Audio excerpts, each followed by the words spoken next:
welcome. Yes. This is Startalk at New York Comic-Con, and I'm going to bring out my guests. First, you're going to meet my co-host, the one, the only, Chuck Nice. Chuck, comedian. Come on out. Come on out, Chuck. What's up, buddy? Chuck, who'd you bring with you today? Hey, so you may know this. Who is another comedian, and he is also extremely funny. You probably know him from Impractical Jokers on True TV. It's James Murray!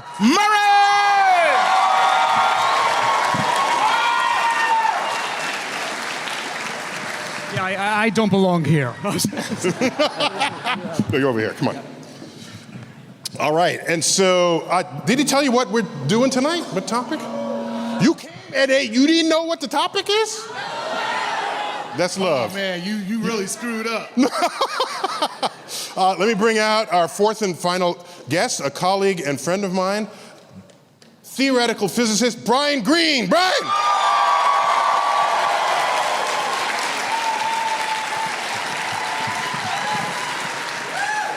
Brian, okay.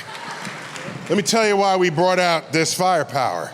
Because tonight, we are going to handle 3 different topics, very specific to this audience and our concerns.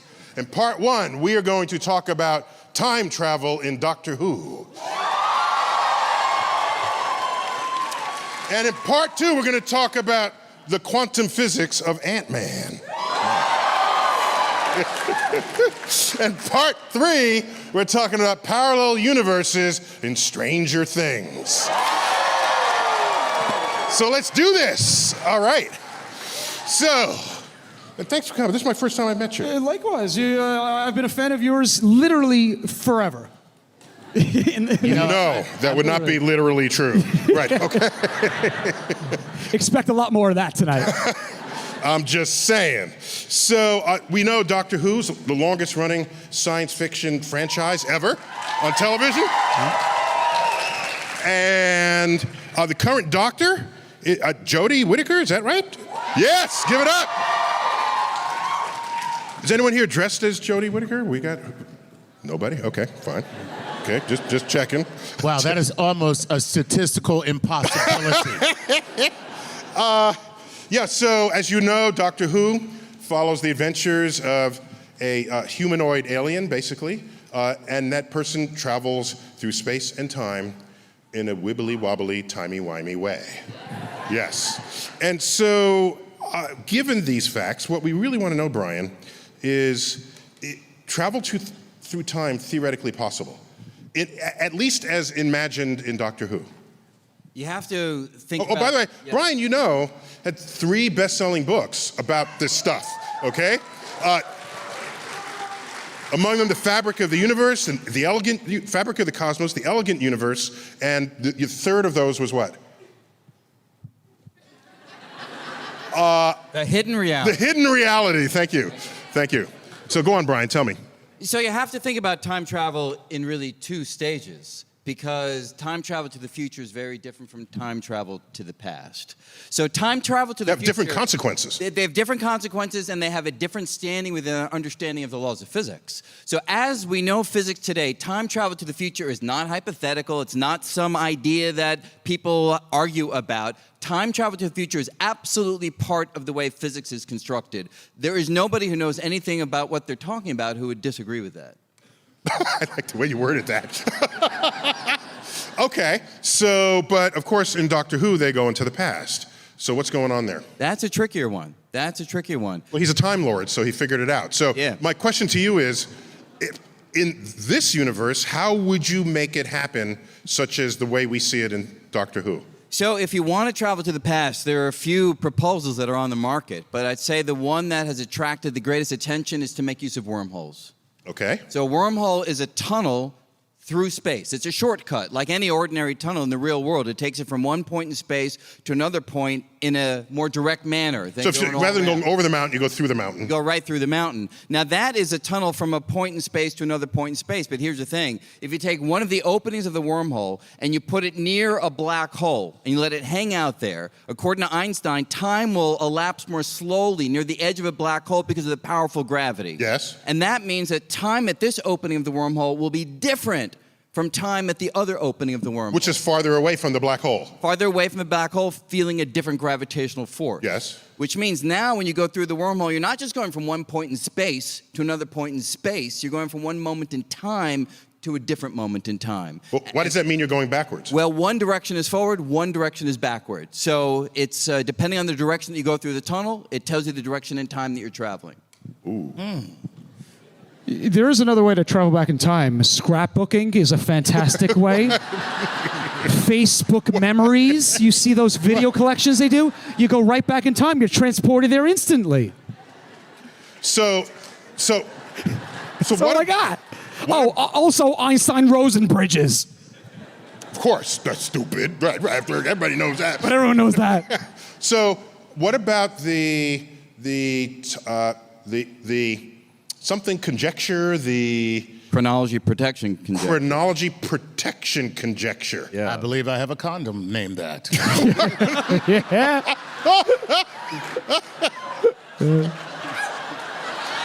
Yeah. That's for when you're looking for a good time. All right, the chronology protection conjecture. So so that sounds like time travel backwards should not be allowed. Yeah, this is an idea that came from Stephen Hawking, and he... Stephen Hawking, moment of silence. I love how he looks at me like I know Stephen Hawking. Stephen Hawking. And he asked the question I think all of us ask, which is, if time travel to the past is possible, where are the time travelers? I've heard it hypothesized that the reason why the Titanic sank is everyone wanted to go back to the Titanic the first day a time travel device was invented. And then there were millions of people crammed on the Titanic and then it sank. What? Why would you go teleport to a sinking ship? No, because they wanted terrible idea. They wanted to experience a bit of history. Yeah. And some of you may remember, old timer, I'm an old timer, the very first episode of Time Tunnel, they went back to the Titanic. Yeah. Okay, 5 of you are over 50 in the room. I was going to say. Remember, It's like either they're old or your geek level is off the charts. Like, that's super cool. Did he say, why not both? I stand corrected, you old geek.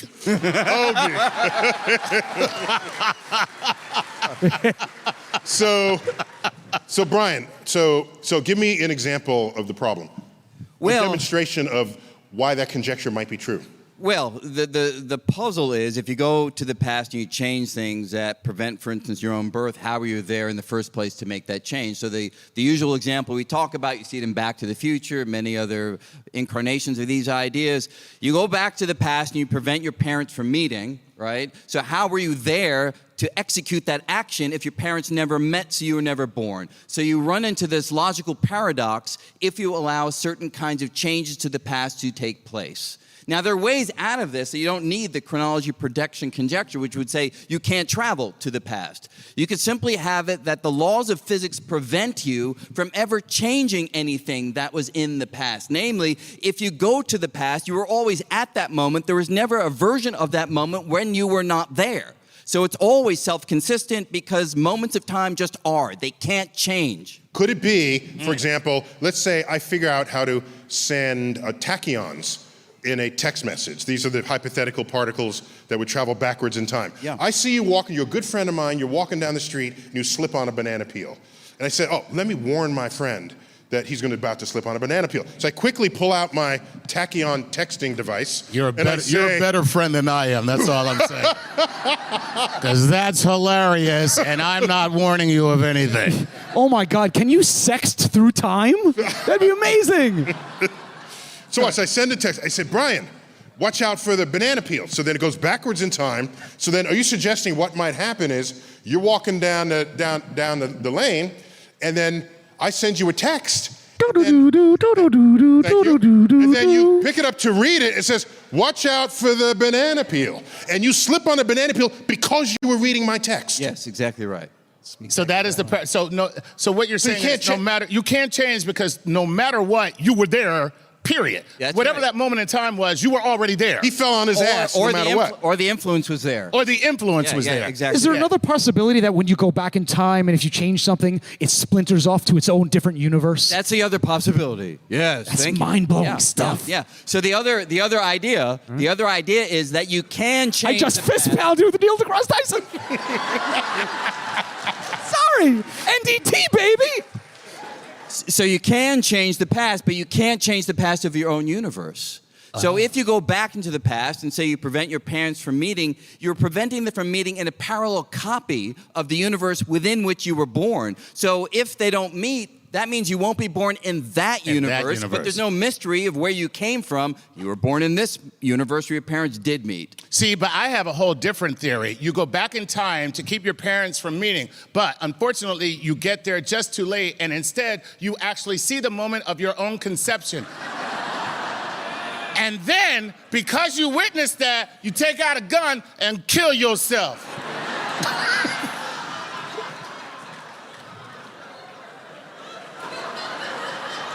Thereby changing the timeline. Everyone here is now thinking about their parents doing it. Everyone. So, were you a fan of the Doctor Who series? I've actually only seen one episode. What? Security, could you? I'll leave that. That is ridiculous because I've never seen a single episode. I'm sorry. Security. All right. So let me ask. Of course, what everybody episode? now wants to know what episode. Right. I don't know. There's something with there was this blue police thingamajiggy, and that's all I remember. Sorry, that's it. Does that clear it up could for we you? Take him out here. Right, because guess what? And she went just like this. That was episode 961. Oh, the one with the blue thingy. Yeah. So one of the interesting features of Doctor Who is that this blue thingy, it's called a TARDIS. Which is an acronym for time and relative dimension in space. Okay, by the way,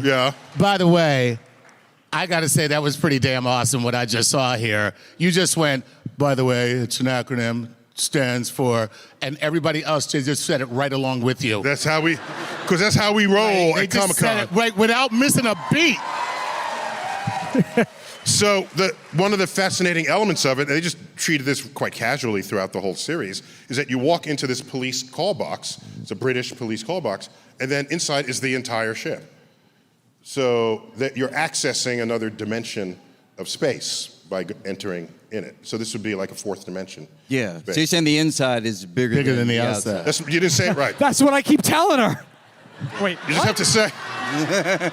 I don't know if it works. I don't know if the joke works. You just have to say. The phrase is, "It's bigger on the inside." That's all you got to say. Repeat that. Just repeat it. I'm afraid to. So Doctor Who has just been very smartly written in this regard. It's got good physics in it. And yes, it's fiction, but it's got you thinking about how events can influence for past and future. And this is why they say time is this wibbly wobbly, timey-wimey. It's not so rigid that's going to follow what you think is a strict law of physics. It's got some more sort of chaotic elements to it. But it has a single timeline, or it has multiple timelines? I interpret it as multiple timelines. Okay. And then the Time Lord can access any timeline that is necessary for the task at hand, so that he can save the universe in every episode. Could I ask a general question? Is time just a human construct? Do other species understand the concept of time, the passing of it, and the future versus the past? Yes. Okay, yes, they do. There you go. They do? I mean, it's all too easy for we humans to say what we do and think that other animals do not. Yes. And there's the human hubris deeply embedded in that assumption. Who are you to say that other animals don't think or contemplate or wonder about their fate? And maybe we are pitied by eagles because our vision sucks compared to that of eagles. And they look at those poor humans, they can't even fly. Yeah. Oh, I wonder if they dream about, oh, those poor things. Do you know how much pity we might be garnering in the minds and bodies of other animals? Most animals look down on me, yes. And I got another one. And here's another one, right? We can talk about and praise certain primates, other primates who maybe mimic sign language, okay? So these are animals that can speak to us using typically American Sign Language. But no one is asking, here are chimps speaking to us in our language, but at no time are we asked, can we speak to them in their language? So they're smart enough to speak our language, we're not smart enough to speak theirs. Yeah. So I don't know.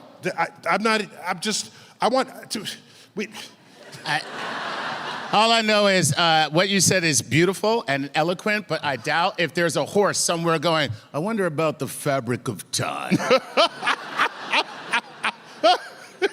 Yeah, goldfish are not thinking about time. They're just doing circles in the bowl. They can't remember their ass from their elbow. They haven't even. Yeah, keep telling yourself that. So one of Hawking's quotes, which is related to my Titanic comment, is, if time travel were possible, where are the tourists from the future? Yeah, I think that is the question. And one answer is every time they come here, we just put them in white coats and lock them up. I mean, that's one possibility. Oh. Right? Or we put them in white coats and call them astrophysicists. But wait a minute, isn't this quote from Hawking exactly what a time traveler would say? On that one, we just got to meditate. I see where you're going with See where I'm this. going with that?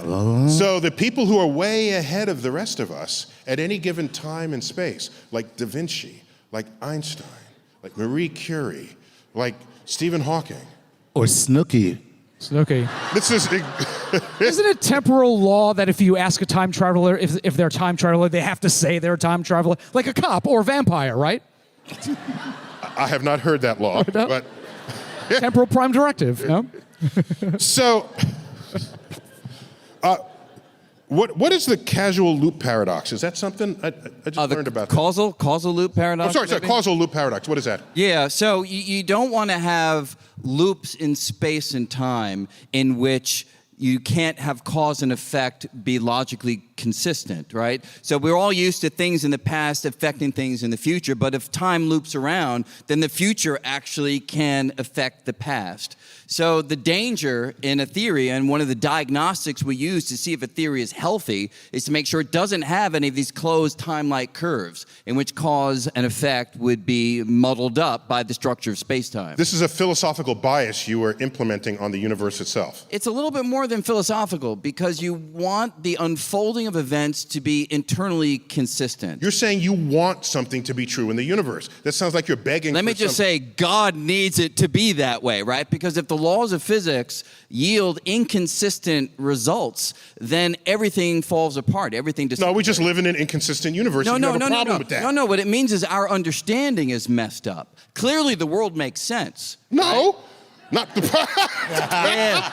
I take that back. Oh my God. I used to believe that. I take it back now. World makes... I just love that your voice cracked like you were a teenager when you said no. Clearly the word no. All right, so do you think one day we'll have a machine that'll just send us forward in time? We know it's possible, but why aren't we doing it actively? Well, I think we do have a machine in principle, right? We just can't go very far forward in time because every time you go into a vehicle and you undertake a round-trip journey, you are traveling into the future. By some calculatable amount. Yeah, now at ordinary speeds, you're only going, a billionth of a second or something like that. Into the future. Into the future. But if you found yourself in a ship that was going near the speed of light, you go out for 6 months, you turn around, you come back for 6 months, you get off that ship, you will have aged 1 year. But depending on how close to the speed of light you got, when you step off the ship, Earth will be 10,000 years or 1,000,000 years into the future. You will have jumped into Earth's future, and that is what we mean by time travel. How important in the future are the survival of humpback whales? Star Trek 4. Right, because it seems like we've got to solve the humpback whale problem stat. You just need transparent aluminum, and then you can solve it. That's it. Yeah. That's But the faster you go to the speed of light, the slower time moves, correct? So somebody on a spaceship would age slower than somebody on Earth. They'd come back 1 year later, and the people on Earth have aged 10 years, 100 years, something like that. That's the basic idea? That's the idea. And let me add, just to close out this segment, our GPS satellites orbit high enough so that there's a measurable and important difference in its rate of time that it keeps compared to us here on the surface of the Earth. They're farther away from the source of gravity, Earth, so their time ticks faster than our clock time on the surface. And we know this, and it's Einstein's general theory of relativity. So they calculated how much faster their clocks would tick, and they correct for that before it sends us the time that ends up on our smartphones. So if you accelerate towards the speed of light, time actually slows down. Yes. Okay, hold on.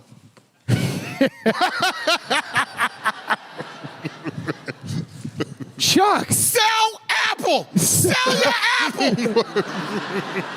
Thanks, everybody, for coming to the 2019 Comic-Con. You've been gone a year, Chuck.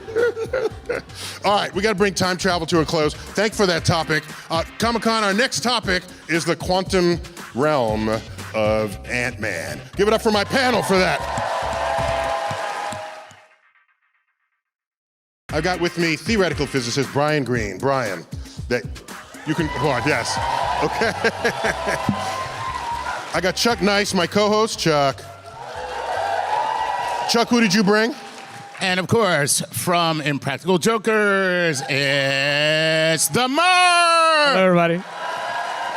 The Mo. All right, so in the recent movie, The Ant-Man and the Wasp, okay, it's starring Paul Rudd, who we've had on Startalk Live before. And He is delightful. So, Brian, what does physics say about shrinking things?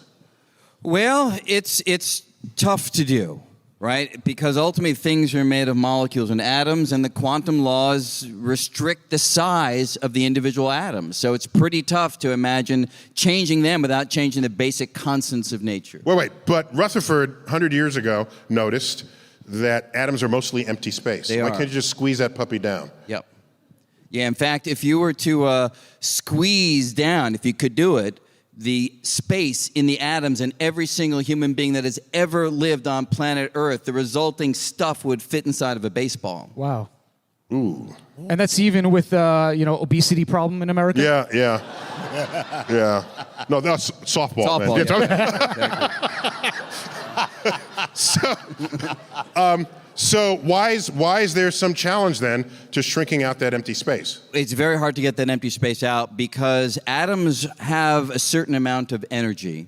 And whereas we're used to being able to continuously change the energy in something, right? If I take this from down on the floor of this water bottle, and as I raise it up higher and higher, it looks like I'm continuously adding in energy. Yeah. Quantum mechanics says that is misleading. Energy comes in steps. You can't actually continuously change it. So for an atom, when you get down to the lowest step, the lowest energy, there is no lower step that is in existence. So if you have a minimum amount of energy, you can't actually squeeze things down to zero size. You tell me that we can't have Ant-Man then? Well, you can have Ant-Man. That's all right.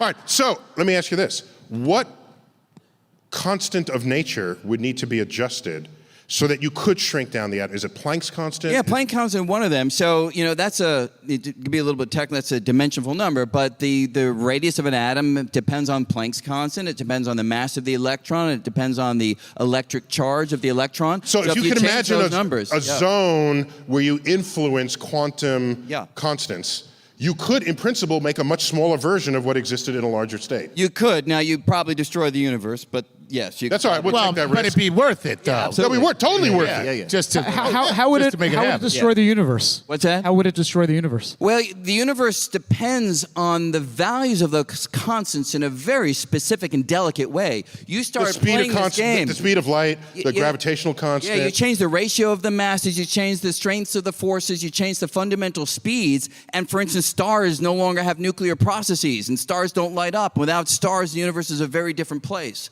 So in that sense, you don't just change the constants and look at how a bottle of water changes. You see how the entire universe changes. No, that's if you change the constants for the entire universe. I'm talking about changing the constants for just where Paul Rudd is standing. Okay, well, yeah.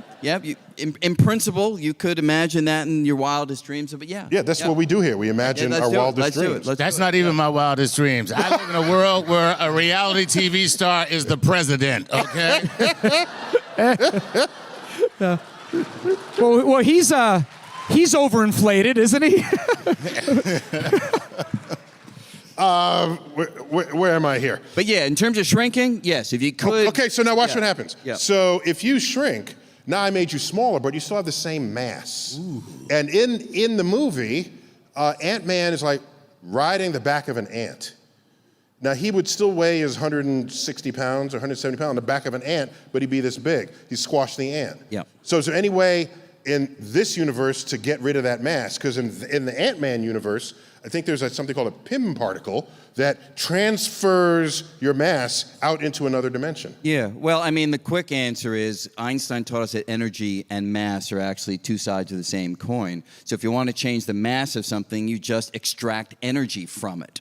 So you could have, you have Paul Rudd there and you just watch heat and light and radiation all flying off of him as you shrink him down to a smaller size. And then he's on the amp, but he's just really tired. Yeah. Okay, so if they were to put a nuance in the Ant-Man storytelling, he would be highly radiant as he got smaller. That would be one way of doing it, yeah. Sounds like you're describing a Swanson chicken dinner, like in a microwave. So I'm just happy to be here, Neil. But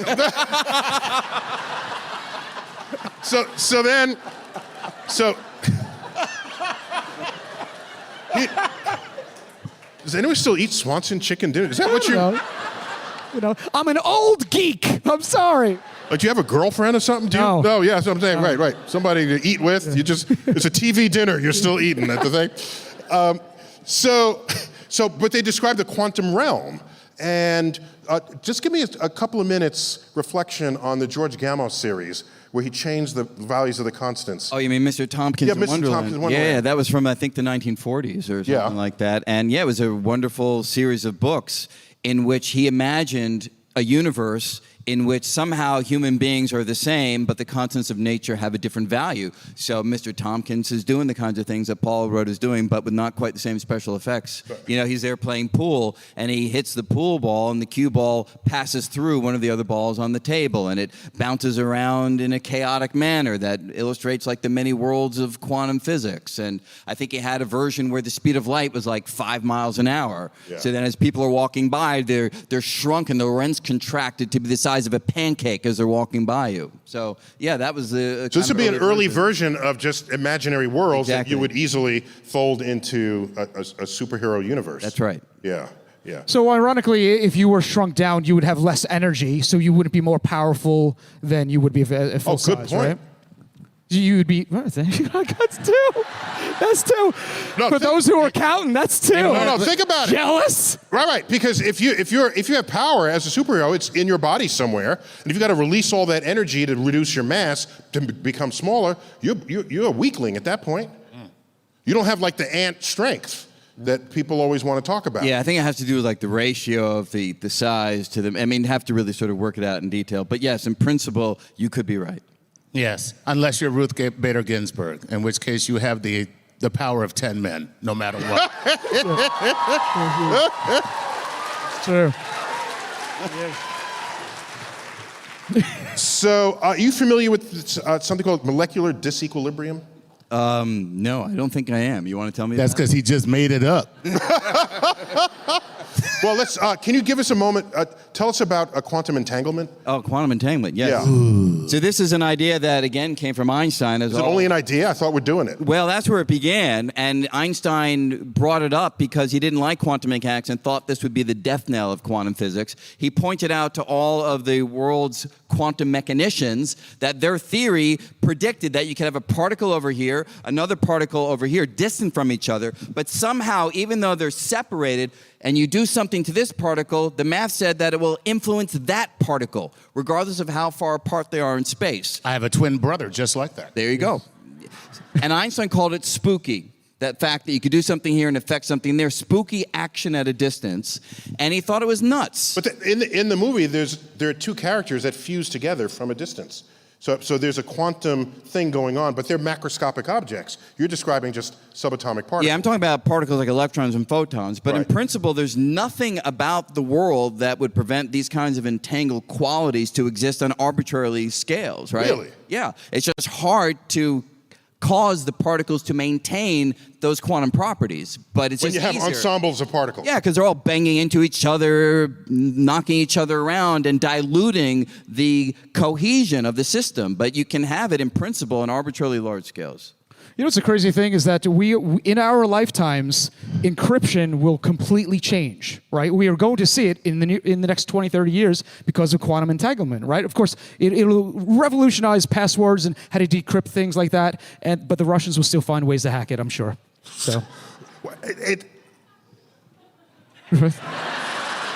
Can you imagine? You have a, I'm not fist bumping him on that one. you have a quantum entangled password, but the password is like 1, 2, 3, 4, 5. Still stupid passwords. So.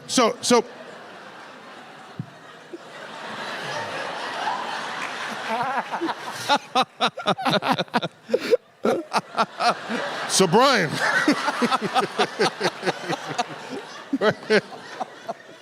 So we got.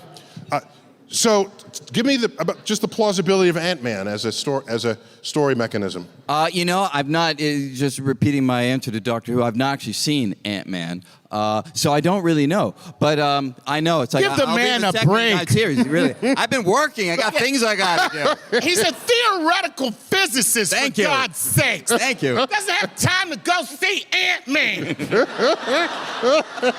Solving the problems of the universe, and you mad because he's not sitting in the theater going, Ant-Man, this ain't half bad. Brian, a couple more minutes in the segment. Brian, so have we ever found a realm in which our understanding of where quantum physics actually breaks down? We've never had a single piece of data, a single experiment that has contradicted the predictions of quantum mechanics. It has never happened. That's a profound comment. Yeah. Second, we know that as you get smaller, the laws of physics manifest differently to you because different other forces dominate relative to when you're big. All right? So one of my favorite scenes in the movie A Bug's Life is when the geek ant goes to, and by the way, the theme of Bug's Life was really just the Magnificent Seven, wasn't it? Think about it. Think about it. So the colony's being terrorized by grasshoppers. One of the geek ant goes to find a set of roughneck other bugs to help protect them from these evil grasshoppers. And he goes to a bug bar. And at the bar, there's a mosquito who orders a drink. And what does the mosquito order? A Bloody Mary, of course. And so, not blood, it's a bar, of course. So it was a Bloody Mary. So what does the bartender do? Puts a blob of Bloody Mary right in front of it. Nice. It was That's surface tension. Surface tension! Right! Let's hear it for surface tension. So they knew, the writers of this script, even though they gave the ant only 4 legs, they knew way more physics in this movie than biology. But they... So there's the drink, and then the mosquito sticks its thing it sucks it out, and it was a beautiful moment. So my question to you is, if you get really, really quantum small, is there a point where our tiniest organisms actually need to interact in a quantum way? Or is quantum so small they're not even there yet? No, absolutely. So, think of a tardigrade. Think of a tardigrade. We love these little buggers. You're talking about those little... The water bears. You know who taught me about tardigrades? Who? The only other person in my life that's ever mentioned the word tardigrade, Paul Rudd.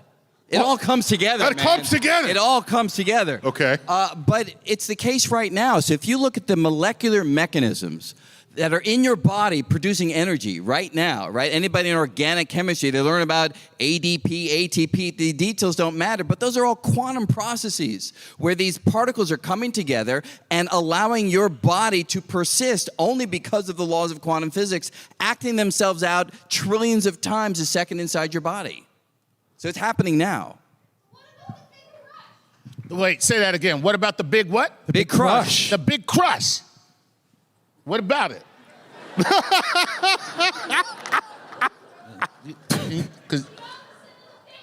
Yeah. Thank Opposite you. of the Big Bang. She said it's the opposite of the Big Bang for those of you in the back who cannot hear her.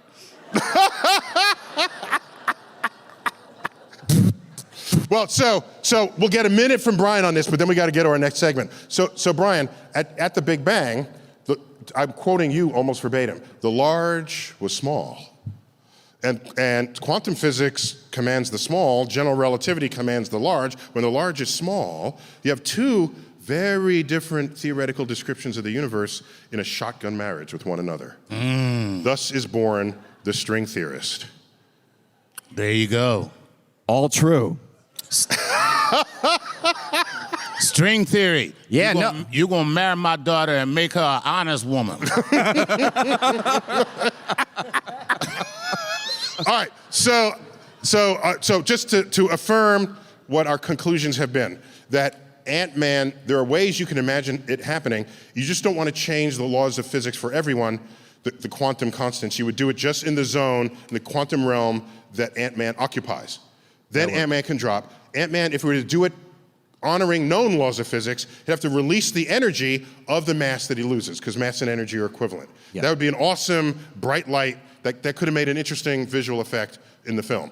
So then he gets small, he's got to get energy from somewhere, but he has sort of normal sort of bug strength at that level. So that's fine, and that's still consistent. That works. And now he's got to get back, he's got to absorb the energy back into himself. But first, he has to go save a colony of ants. So that's some complicated, he has to go back in some machine or something to come back to life, back to his size. And so you can make that work. I think we can make that work. Good to know. I wanted that affirmation. Brian Greene on... And we will not tell Paul Rudd that you have not seen either of his movies of Ant-Man. We will not tell him this, okay? Oh, I'm going to tell him.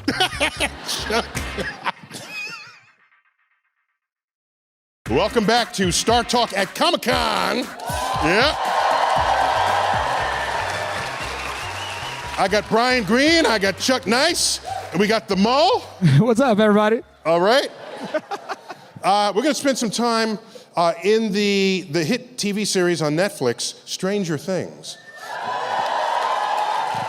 Yeah, they talk about sort of an upside-down world, it's some parallel universe where people can disappear into it. And it's still looking for people who went there. And can we? Poor Barb. What? Barb Let me deserves tell you better. something. You cannot say anything in front of this audience, okay? I'm just saying, you're like, and they disappear into it, and then all of a sudden, just dots of like, yeah, forever. No despair. What happens to the people? Now I'm like, see, I'm gonna be like Brian right now. Never seen Stranger Things, so. You what? Wait, so let me just ask. So Brian, when we want to think about multiple universes, I've heard the term brain used, B-R-A-N-E.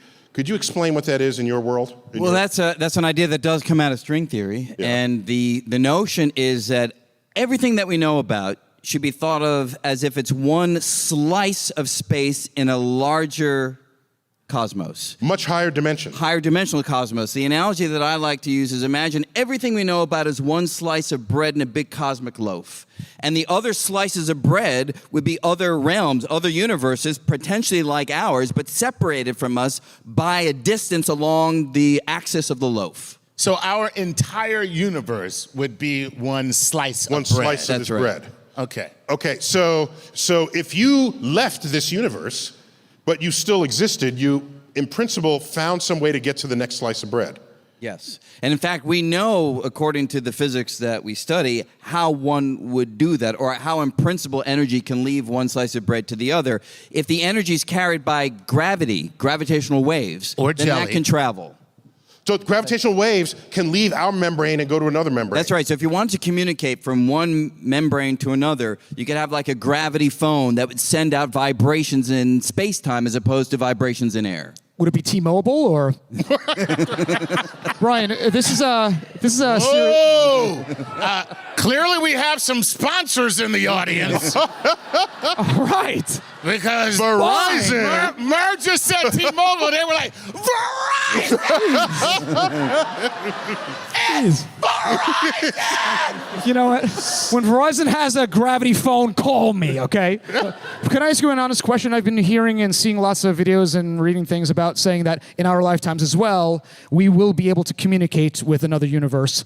For example, you know, the cold spot in space they think might be a spot where the universes are touching, you know, us in a parallel universe. Do you think that that is going to happen, that we'll be able to develop a way to communicate with another universe in our lifetimes? No. No. Screw you, Verizon. Whoa!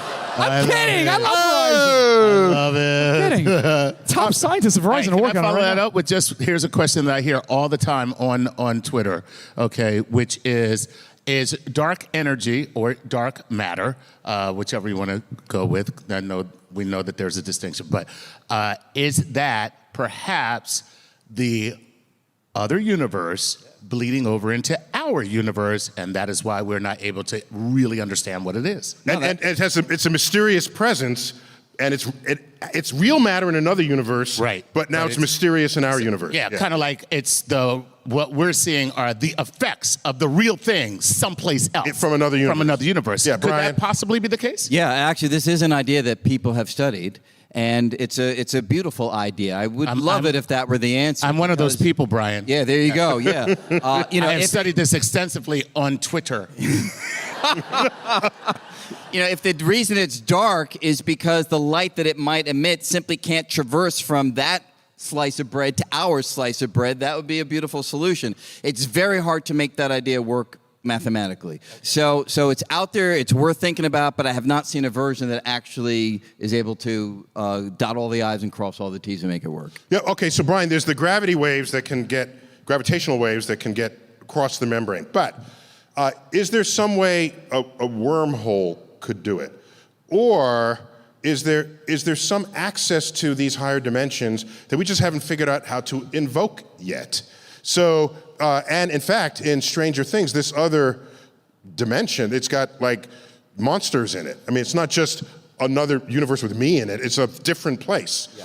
And so, can you imagine a way to do that? And the reason why I ask is, there's this great example I think you've given, which is it the flea on the tightrope? Tell us that example. Yeah, this is the idea that dimensions can be big and small, and if a dimension's curled up, like this circular dimension that's on a tightrope wire, from a distant vantage point, you and I won't see it. The tightrope just looks like a straight line. You only see that one dimension. But if you zoom in and take the perspective of a little flea that's walking along it, that little flea can go along the tightrope, but it can also walk around it, revealing that curled up portion of space that we would miss because we're just too big. We're too big. Yes. So if you're the tightrope walker, it's a one-dimensional line. Yeah. If you're It's like a the flea, it's a whole world to you. Yes. It's like the book Flatland, right? Same kind It's of a idea? version of that. Yes, exactly right.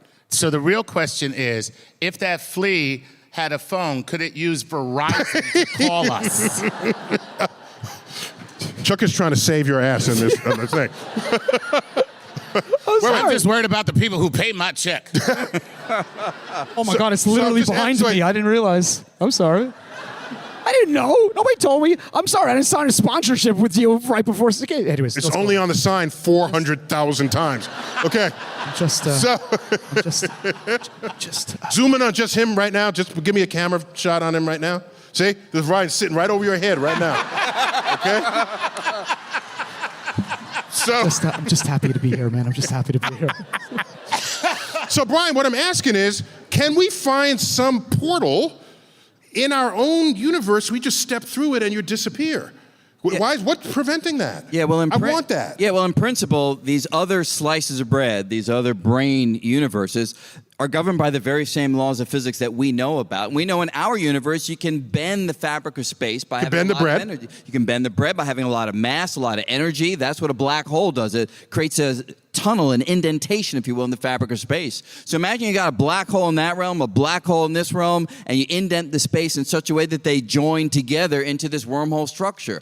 Yeah, whether this could really work in this context, I don't know. But That's not what I'm asking you. Is there a law of physics that prevents it? No, I don't think so. There it is. Is there a world in which you could have two quantum entangled pieces of information Across universes? Across universes? Yeah, absolutely. So That's if you had crazy. two gravitons that were entangled and one shot off our brain because gravity can freely move through the entirety of this larger cosmos, then yeah, you could have two entangled gravitons in principle existing in different universes. That is pretty awesome. That's mind blowing. But I still can't send a text from the Staten Island ferry. I don't get it.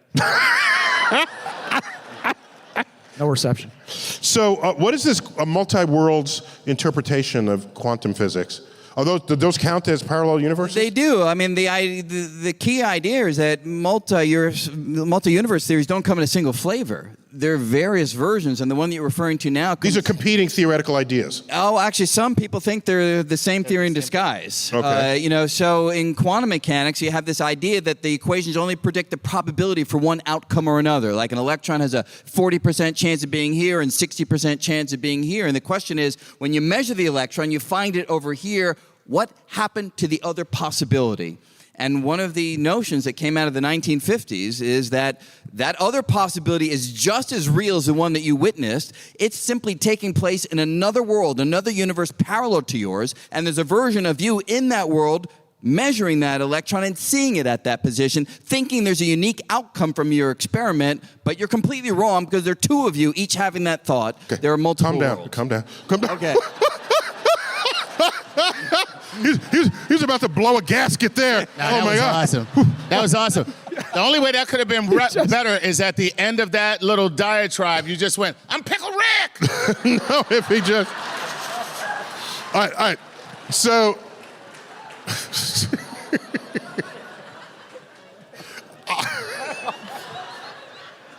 So now, where did we leave off on that? It seemed like he was about to slap Chuck. I don't know. No. He was getting very worked up. No, so we're just trying to understand that the idea that you can leave this universe and enter another one without any special arrangements, it's just there's a place and you disappear there. Do I need special black holes and wormholes and warps in the fabric of space-time, or could I just pry open a hole? No, I think you do need all those gadgets that you're referring to because, for instance, in the many worlds approach, you would still be in this universe. There would just be another version of you in that other universe. If you really want to disappear... So you're saying Schrodinger's cat is still alive somewhere? In one universe, in this approach, Schrodinger's cat is alive. In another universe, Schrodinger's cat is dead. So each of the outcomes happen. They just happen in different places. Talk to me about Elvis. Alive, dead, and what you... That did not work, that joke. I'm going to move on. Can you undo a fist bump? Is that possible? I didn't take one. I'm down to one. Back down to one. Yeah, you got docked one fist bump on that one. There's another universe where I now have 3 fist bumps.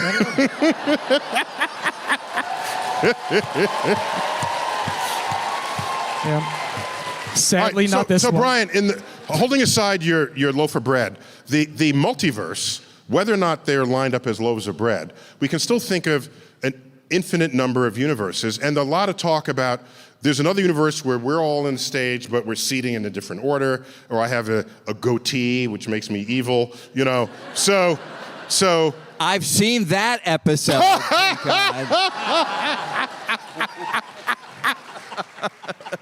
All right. So, is it plausible to imagine that in an infinite number of universes, everything is possible? Or, and I kind of want to end on this thought, I happen to know, I learned this early in life, that there are orders of infinity. Some infinities are bigger than other infinities. And is the infinity of multiverses a large enough infinity to accommodate all possible variations in all outcomes of all molecules assembled as all life? The answer is yes, according to the traditional interpretation That of is equations. mind-blowing. It's inconceivable almost for the human brain. The universe is under no obligation to make sense to you. Yeah, I know. Okay. Or any of us, yes. Yeah. Yeah. However, there's another universe where it is under that obligation. So what are you saying here? Yeah, so when you actually look at the quantum equations, the idea is that any possible configuration of the particles that's allowed by the laws of physics, which means it has a non-zero probability of happening is represented in one of these worlds. If there's an infinite number of worlds. There has to be an infinite number, and indeed there are enough. What do you mean of there has them. to be? Because there are so many configurations of the particles that we wouldn't be able to accommodate it otherwise. So Because otherwise you would limit the configurations. Yeah, you would. I mean, imagine if the universe goes on infinitely far. That's a real possibility in terms of space going infinitely The far. extension of the universe goes infinite. Yeah, so we could have an infinite number of particles in this infinite expanse of space, and each of them has some configuration that's evolving through time. So you have to be able to accommodate that if this math is the right way of doing things. Woo. Man. I'm going to tell you one thing. I don't smoke weed, but I'm going to start.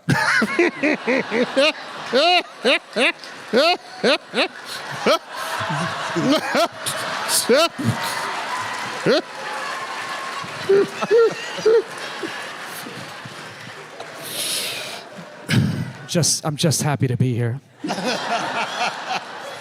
And now I am too. So, Brian, could you offer us some parting thoughts on what you would like to see treated more seriously or more authentically in the imagination of science fiction writers based on the physics that you know? For example, we had the film Interstellar, which made great attempts to represent black holes and wormholes and time dilation and the like. Yeah. So, do you see more of that, or should we leave a little extra room there for people to make up what the hell they want? Yeah, I'm a big fan of make up part of what you want, because ultimately, at least when on the one time that I've seen a film, I just like it to wash over me. I don't sit there like I think perhaps you do, or maybe you don't. Where you're actually constantly judging the accuracy of what you're seeing. Just take me away. That's all I want to happen in these things. So I'm a little bit different perspective, I think. Did you not know there's no sound in space? So you can they can tell whatever. Well, within. And by the way, let me qualify. I just want to say You're going to let me qualify. I will. that, yeah. You were in a science fiction movie yourself, Yes. playing a professor, That's true. and you were in The Last Mimsy. I was in The Last Mimsy. Yes. Yes. You didn't remember him in The Last Mimsy? I'm trying because I love The little teddy bear had a chip in it that was very advanced, more advanced than anybody, and you went in and analyzed the chip. That was good. There's nobody who understands that. Thank you. Yeah. But the actual way I would describe it is this. I'm willing to buy into a fictional setting where whoever it is, the writer, makes up the rules. And if the rules are applied consistently and coherently, I'm willing to go along for the ride. What I can't stand is when partway through the rules change because it suits whatever narrative Yeah, I unfolding. think we all agree on that. Right. We'll buy your rules, but stay consistent with them. Yep. Yeah, that works. That works. Let me see if I can offer some parting thoughts. I'll do so after. Do you have a final thought here? My final thought is, I'm not going to say I'm just happy to be here, Dara. But thank you, seriously, for inviting me. It's not a final thought. No, it's not. My final thought is this. Listening to a lot of the conversation and thinking about the multiverse and how inconceivable that is, it actually makes you appreciate how incredible and special this exact moment is and the exact life you're living is, because it is only here and is a trillion times other varieties of that in existence according to quantum physics. It just makes you really treasure and value how amazing your life is right now. Ooh. Chuck, Mur, that was really cool, man. that was beautiful. It was beautiful. Except It's the weed talking, yes. Yeah, Chuck. My final thought on just the entire evening is the fact that isn't it wonderful to see that science and curiosity has reached a place where 3,000 people can convene in New York City in an arena to listen to two scientists talk about the possibilities and wonder that is indeed science. And because of people like you, I have faith that we may indeed be all right after all.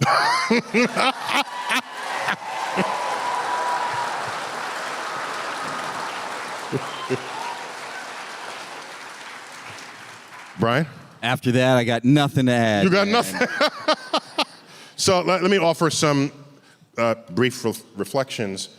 It was the 1890s when Percival Lowell, a wealthy amateur astronomer who had enough money to build one of the finest telescopes ever in the world and put it on a mountaintop in Arizona.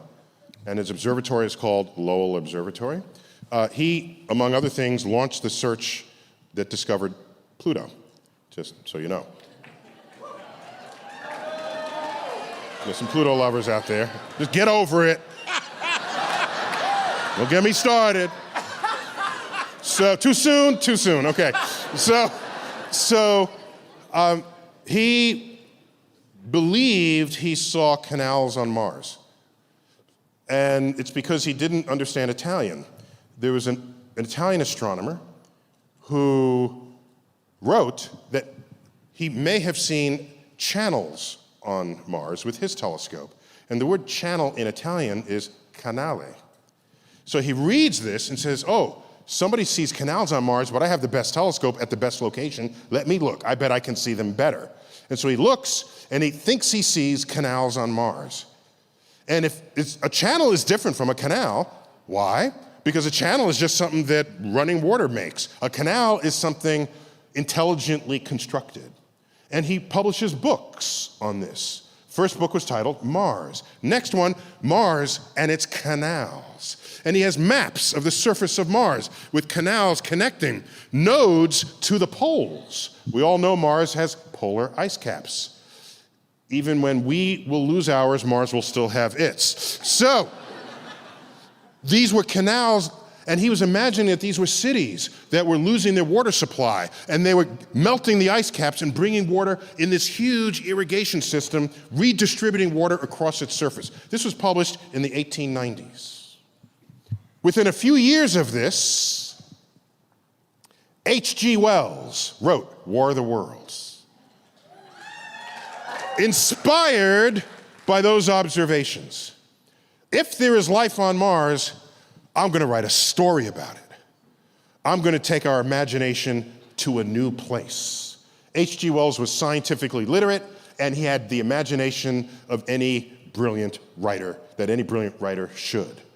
So when I see all of the storytelling that goes on, the stories that we celebrate here at Comic-Con, all dimensions of those stories, all the creativity from the writers, the producers. One of the most beautiful things for me about Comic-Con is, yes, you can bring in the actors, but the longest lines are going to be the ones for the writers and the creative storytellers, because you know, this audience knows that this is the source of that creativity.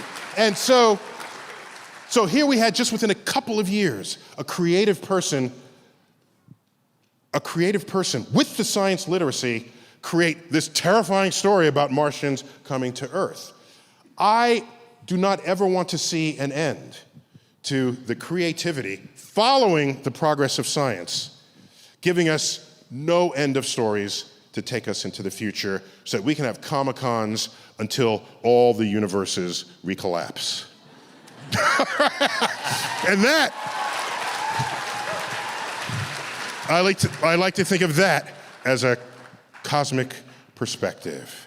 I want to thank you all, New York Comic-Con, for coming out for Startalk at New York Comic-Con. Neil, wait. What's that? Before you say goodbye, because I don't want there to be an official end of the show until people recognize that in just about 3 hours from now, it'll be Dr. Neil deGrasse Tyson's birthday! Whoa!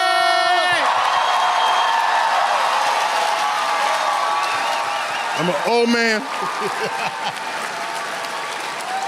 What? So the very cool thing is, we got to do this a few years ago. We were on stage on your birthday, and it's not officially, but it is the coolest thing in the world to have 3,000 people actually sing happy birthday to Dr. Tyson. So can we happy birthday to you? Happy birthday to you. Happy birthday, Dr. Tyson. Happy birthday to you. Thank you. Thank you. How old are you in the universe? How old are you in the universe? Say, I was born the same week that NASA was founded. The same week. And so NASA and I are the same age. We feel each other's pains. When NASA looks at Neil, it says, Neil, I'm your father. Here's what I want to do, with your permission. I want to end, I'm going to take a little more time here of your time, with your permission. A few days ago, I posted a birthday letter to NASA, an open letter to NASA. I want to read that letter to you as we end this evening, with your permission. Okay.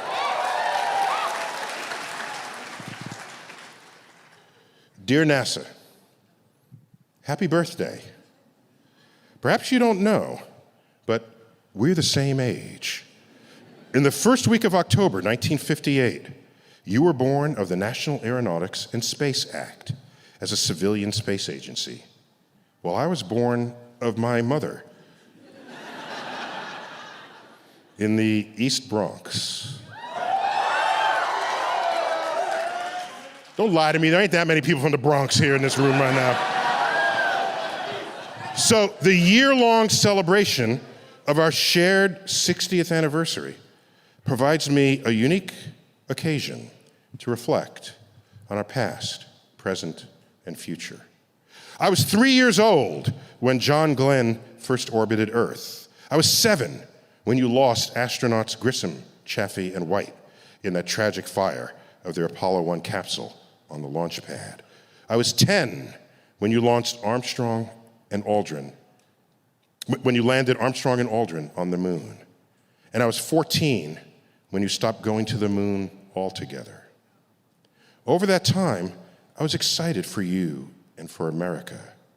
But the vicarious thrill of the journey, so prevalent in the hearts and minds of others, was absent from my emotions.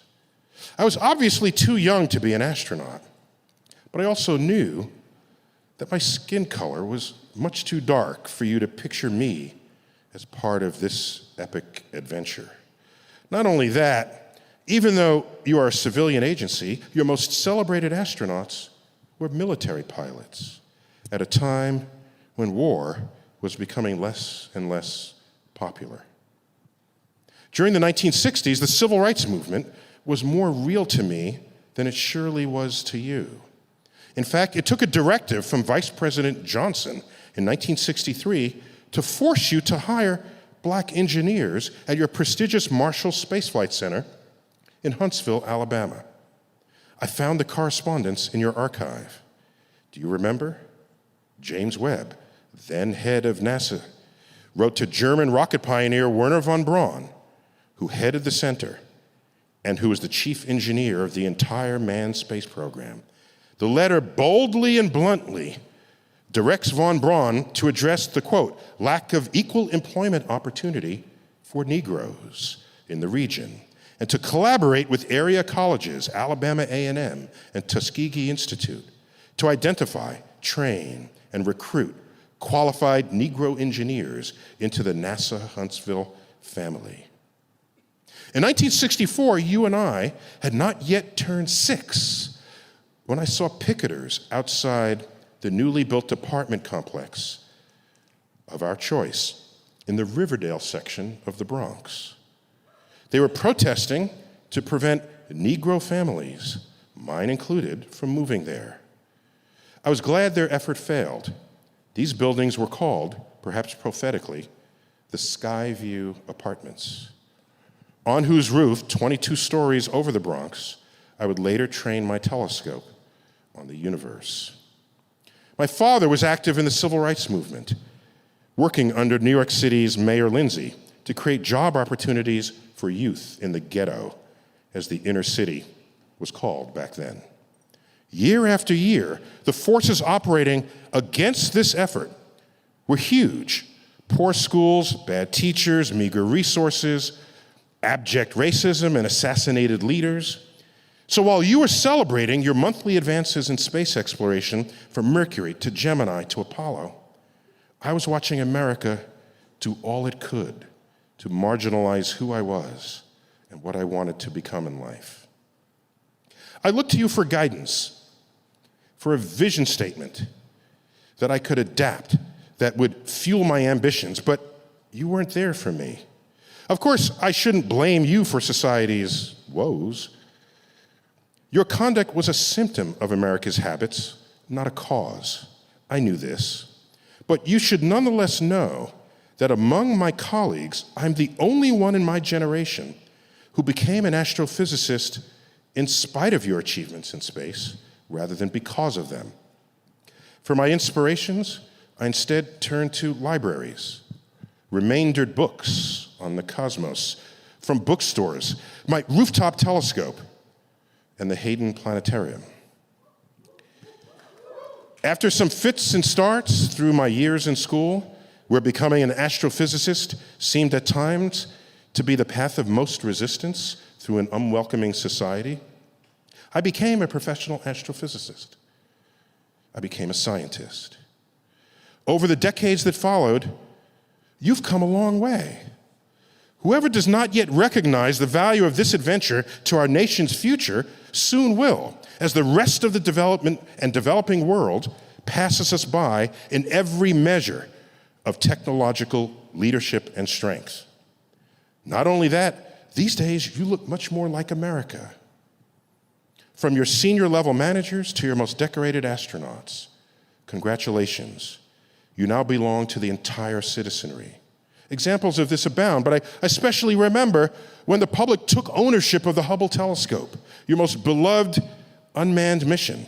They all spoke loudly back in 2004, ultimately reversing the threat that the telescope might not be serviced a fourth time, extending its life for another decade. Hubble's transcendent images of the cosmos had spoken to us all, as did the personal profiles of the space shuttle astronauts who deployed and serviced the telescope, and the scientists who benefited from its data stream. Not only that, I had even joined the ranks of your most trusted as I served dutifully on your prestigious advisory council. I came to recognize that when you're at your best, nothing in this world can inspire the dreams of a nation the way you can.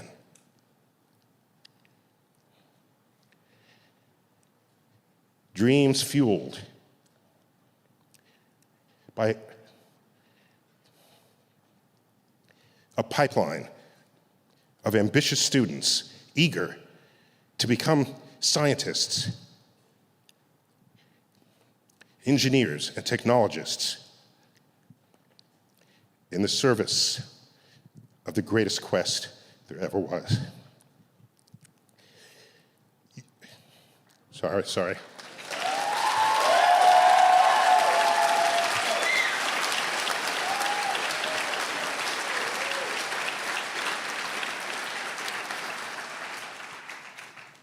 You have come to represent a fundamental part of America's identity, not only to itself, but to the world. So as we both turn 60 and begin our 61st trip around the sun, I want you to know that I feel your pains and share your joys. And I look forward to seeing you back on the moon. But don't stop there. Mars beckons, as do destinations beyond. Birthday buddy, even if I have not always been, I am now your humble servant, Neil deGrasse Tyson. Thank you all.